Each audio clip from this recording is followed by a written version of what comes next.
जिनसे है आप बेखबर, दिखाएंगे हम वो खबर। खड़की समाचार अब नए अंदाज में। आज आपल्याबरोबर खडकी समाचार न्यूज चॅनल या चॅनलमध्ये वैजापूरच्या राजकारणातील एक महत्त्वाचा चेहरा ज्ञानेश्वरजी बोडके, राष्ट्रवादी काँग्रेस प्रदेश उपाध्यक्ष ओबीसी विभाग अजितदादा गटाचे हे आहे।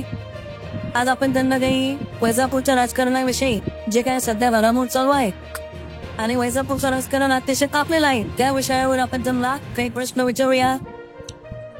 तर बोलूया ज्ञानेश्वरजी बोडके यांच्या बरोबर। ज्ञानेश्वर भाऊ, आपण ओबीसीचे एक महत्त्वाचा चेहरा वैजापूर तालुक्यातील आहात। तर वैजापूरमध्ये आता वेगवेगळ्या प्रकारच्या चर्चा चालू आहे। त्या चर्चेमध्ये कोणी सोशल मीडिया, फेसबुक, व्हॉट्सअप, ट्विटरवर असे खूप पाडल्या संदर्भातले जे काही ओबीसी लोक त्या माध्यमातून बातम्या टाकतायत, तर खऱ्या अर्थानं ओबीसी मध्ये फूट पडली असं तुम्हाला वाटतंय का? मुळात प्रश्न असा आहे की जे पोस्ट बद्दल तुम्ही बोलताय, ज्यांनी पोस्ट टाकली ते माझे मित्रच आहेत। ज्या पोस्टमध्ये ज्यांचा उल्लेख केला, आदरणीय दशरथ बनकर, आदरणीय जयंत मामा गायकवाड, आदरणीय इलियम पवार, आदरणीय कैलास पवार, एवढंच नव्हे तर OBC, micro OBC, SC, NT, VGNT या 18 पगड जातीतून समूहातून कुठलाही उमेदवार आला तरीही एक दिलाने एक उमेदवार देण्याचं हे समाजामध्ये ठरलेलं आहे। सुभाष गायकवाड तालुका दौरा केला असं कोणी सुनील भाऊंना टाकलेल्या पोस्टच्या अनुषंगाने जर म्हटलं, कोणीही समोरच्या आला तर सुभाष गायकवाड थांबून घेतील, खांद्याला खांदा लावून त्यांचं काम करतील। आणि जी पोस्ट टाकली आहे ती राजकीय लोकांनी ओबीसीमध्ये फूट पाडण्याचा हा त्यांचा जो डाव आहे तो डाव हाणून पाडण्याचा आम्ही निश्चित प्रयत्न करतो। आता वैजापूरच्या राजकारणामध्ये तुम्ही ओबीसी म्हणून जे आता येणं जे फिरत आहात, जे गावोगाव जाऊन यात्रा करत आहात, त्यामध्ये ओबीसीच्या राजकारणातील पहिल्यापासून अग्रेसर असलेले, सगळ्या दृष्टीने सक्षम असलेले डॉक्टर दिनेश परदेशी पण आहे, तुम्ही सुभाष गायकवाडच येणं पालवलं नाही। या गोष्टीचा मी चॅनलच्या माध्यमातून खुलासा केलेला आहे, त्यावर मी आता काही खुलासा करणं काही अपेक्षित नाहीये वारंवार। परंतु ओबीसी चेहरा हा यावेळेस सगळ्यांनी मिळून एक ओबीसी चेहरा द्यायचा असं आमचं ठरलेलं आहे। आणि त्याबद्दल पुन्हा तुम्ही विचारलं म्हणून सांगतो, त्यांनी मराठा समाजाचा आरक्षणाचा निकाल लागला, सगळ्यात पहिले फटाके फोडायला पुढे होते। ओबीसीला जी मदत पाहिजे त्यांच्याकडून आतापर्यंत मिळाली नाही। सर्व ओबीसीने जर ठरवलं, दुसऱ्या नेतृत्व जर समोर आला तर सुभाष गायकवाड या घडीला काम देऊ। सुभाष गायकवाड तर सध्या दौरे चालू आहे तालुक्यामध्ये, परंतु सुनील भाऊ गायकवाड यांनी टाकलेल्या पोस्ट प्रमाणे एखादा नवीन चेहरा जर येत असेल, तेवढं एक नाव सोडून, तर सुभाष गायकवाड निश्चित थांबतील। त्यांच्या खांद्याला खांदा लावून त्यांना उमेदवारी आम्ही बहाल करू आणि विधानसभेवर आम्ही निवडून आणू। आता वैजापूरच्या राजकारणामध्ये दिग्गज मातब्बर सगळे उभे राहणार आहे। असं माजी आमदार भाऊसाहेब पटेल हे उमेदवार आहे, रमेश बोलणारे सर हे उमेदवार आहे। तर यामध्ये काही जे काही जाधव, एकनाथ जाधव हे सुद्धा उभे राहणार आहे असं आम्हाला कळतंय। त्याहून काय समीकरण असेल वैजापूरच्या राजकारणाचं, तर हे ओबीसी फॅक्टर चालेल ना?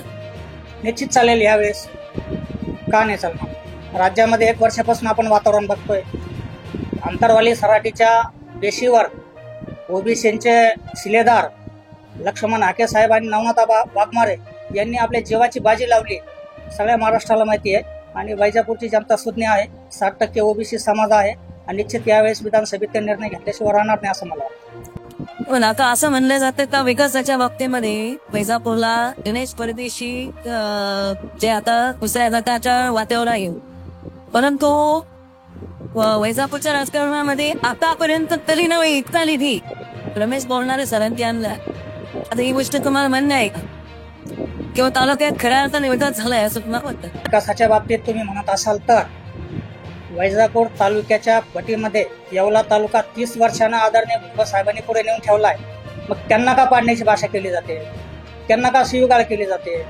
ओबीसी नेता म्हणून तुम्ही पाडण्यासाठी टार्गेट करत असाल तर निश्चित वैजापूरची जनता सुज्ञ आहे, ओबीसी उमेदवाराच्या पाठीशी राहून भक्कमपणाने त्यांना विधानसभेत निवडून आणतील।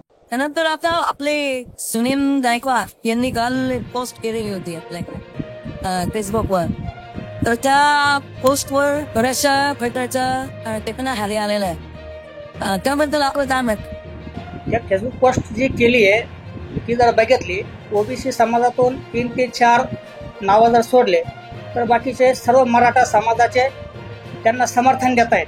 याचा अर्थ ओबीसी मध्ये फूट पाडण्याचा काही लोकांचा केविलवाणा प्रयत्न आहेच, हे नाकारून चालणार नाही. परंतु तो केविलवाणा प्रयत्न आम्ही हाणून पाडल्याशिवाय राहणार नाही. इकडे ओबीसी मध्ये तिथं मोठा भाऊ म्हणून मारे समाजाची मोठी भूमिका आहे. परंतु मारे समाजाबरोबर जो दुसरा समाज आहे धनगर समाज, आणि त्याचं सध्या तालुक्यामध्ये जसं बाळासाहेब जानराव यांनी संदेशाप्रव काढली होती, तर ते त्यांच्यातून कोणी दावेदार आहे का? त्यांच्यातले कोणी नेते तुमच्या बरोबर तुमच्या संपर्कात आहे का धनगर समाजाचे? आम्ही वारंवार ते सांगतोय, सर्व समाज ओबीसी समाज एकवटलेला आहे आणि ओबीसी समाजातून जे माळी समाजाचे नाव समोर आले, आम्ही ते सांगतोय. धनगर समाज असेल, नाभिक समाज असेल, माता भोगी समाज असेल, कुंभार समाज असेल, एससी बांधव असतील, 18 पगड जातीपैकी कुठलाही सक्षम उमेदवार जर समोर येत असेल तर सुभाष गायकवाड निश्चित त्यांच्या खांद्याला खांदा लावून काम करतात. तर तुमचा संभाव्य उमेदवार कोण असू शकतो त्या संदर्भात आपण ते जाऊ शकतात? आता सध्या तर संभाव्य उमेदवार सुभाष गायकवाडच्या नावाची चर्चा झाली होती, म्हणूनच तालुका दौरा त्यांनी चालू केला होता. परंतु हरकत नाही, ज्यांचे नाव समोर आले त्यांचं आम्ही अभिनंदनच करतो की आम्ही सगळे मिळून आमच्या घरामध्ये आमचं जे लोकांना जे वाटतंय, आमच्या घरामध्ये असं काही होणार नाही, फूट पडणार नाही. आम्ही एकत्रित बसून एक उमेदवार फायनल करू आणि निवडून आणू. आम्ही असं ऐकलंय की वैजापूरमध्ये इतर सर्व समाजाचे मिळून ते ओबीसी, एससी, एसटी आणि मुस्लिम सगळं मिळून तुम्ही मेळावा घेऊ इच्छिता अशी कल्पना आम्हाला मिळाली, त्याबद्दल काय मत? निश्चित घेणार आहोत. आम्ही आत्ताच सध्या प्रकाश आंबेडकर साहेबांची भेट घेतलेली आहे, गोपीचंद पडळकर साहेबांची आम्ही भेट घेणार आहे, आदरणीय भुजबळ साहेबांकडे आम्ही जाणार आहे. सर्व मोड बांधण्याचं काम आम्ही करणार आहेत आणि तालुक्यामध्ये भव्य असा मेळावा आम्ही घेण्याच्या तयारीत आहे. सगळ्यात शेवटी आता तुम्ही सगळ्यांना एकत्रित घेऊन जे काम करत आहात, तर तुम्ही सर्व नेते मंडळीची बैठक कधी लावणार किंवा तुमची काही चर्चा झाली का त्या संदर्भात माहिती दिलं बरोबर? औपचारिक बैठका झालेल्या आहेत, तालुका दौरा पण चालू आहे, तालुक्यातील सर्व लोकांना माहीत आहे, दौरा पण चालू आहे.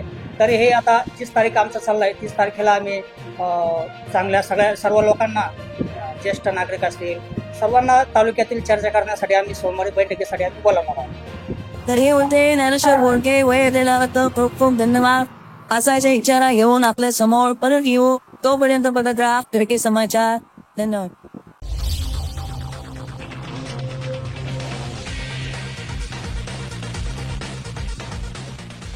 जिनसे है आप बेखबर, दिखाएंगे हम वो खबर। खड़की समाचार अब नए अंदाज में।